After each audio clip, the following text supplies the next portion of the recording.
এটা প্রতিষ্ঠা করে গেছেন নেতাজির বাবা জানকীনাথ বসু। তিনি কটক থেকে এসে এবং প্রতিষ্ঠা করেছিলেন। তার দুর্গাপুজোটা করেছিলেন হচ্ছে জানকীনাথ বসু।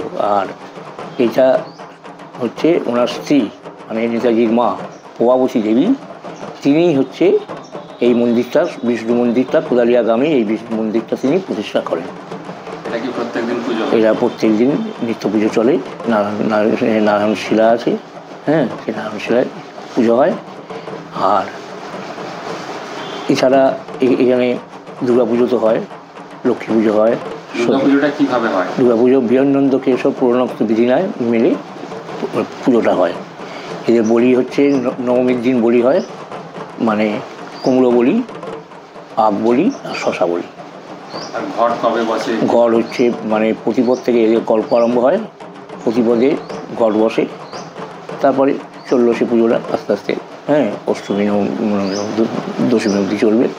প্রতিপদের পর ষষ্ঠী সপ্তমীর দিন এই ঘট মানে যে ঘরটা বসে সেই ঘরটা যেখানে মা দুর্গা যেখানে প্রতিষ্ঠিত হয়, পুজো হয় যেখানে, সেখানে সেই দালানে চলে যায়। আমি আর শুনেছি এখানে নেতাজি আসতেন মার সাথে, এবং মার পাশে বসে তিনি পুজো দেখতেন এবং পুজো করতেন এবং সকলের সাথেও তার ছিল। আর এখানকে যারা বিপ্লবী ছিল তারাও সেই সময় তার সাথে যোগাযোগ করতো। এবং নেতাজির যে বাড়ি আছে মানে এই দুর্গা দালানের পাশেই হচ্ছে ওনার বাড়ি, সেই বাড়িতে ওপরের ঘরেতে বসে তারা আলোচনা সব চলতো, স্বদেশী আলোচনা করতো, এই শোনা সব।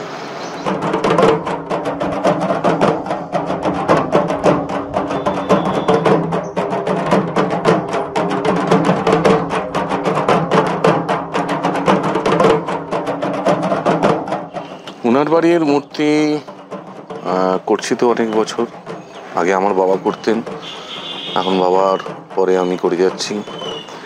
বিশেষত্ব বলতে ওনার বাড়ি তো সাবেকি প্রতিমা, প্রতি বছরে একই মায়ের রূপদান হয়।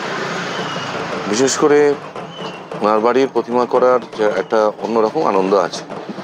প্রতিমা তো সব জায়গায় করি, কিন্তু উনি এমন একজন বিশেষ ব্যক্তি ছিলেন বা আছেন,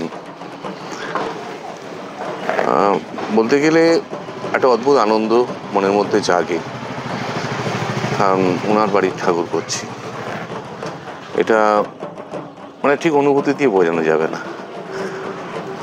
আর শুধু আমি কেন, হয়তো 100 কোটি ভারতবাসীর মনের মধ্যে উনি এখনও সেমভাবে রয়েছেন। আর আমি ছোট থেকেই ওনাকে বিশেষভাবে ভালোবাসি। শুধু মানুষ হিসেবে নয়, ওনাকে আমি দেবতা তুল্য ভাবি। আর সেই সূত্রে ওনার বাড়ির প্রতিমা করব, এটা মানে আমার কল্পনায় ছিল আর কি, যে আমার বাবা করছিল, বাবার পরে কি আমি সেই সুযোগ পাবো। এটা বিশাল আনন্দের ব্যাপার যে ওনার বাড়ির প্রতিমা আমি করতে পারছি। এখন জানি না কতদিন করতে পারবো, আস্তে আস্তে তো আমারও বয়স হবে। আর ওনার বাড়ির যদি পুজো পরম্পরায় চলে যায়, চেষ্টা করব আমি আমার মতন অন্তর দিয়ে ওনার বাড়ির প্রতিমা তৈরি করা।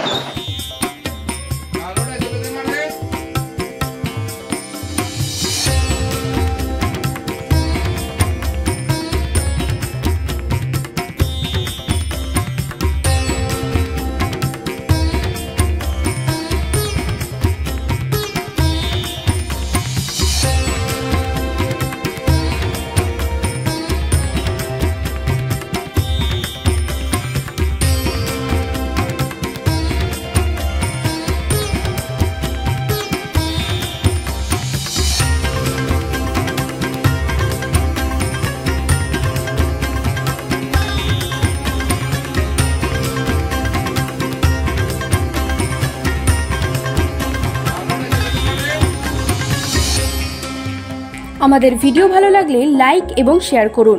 কমেন্ট সেকশনে গিয়ে জানান আপনাদের মতামত। আরও ভিডিও পেতে আমাদের চ্যানেল সাবস্ক্রাইব করুন এবং প্রতি মুহূর্তে খবরের আপডেট পেতে প্রেস করুন বেল আইকন।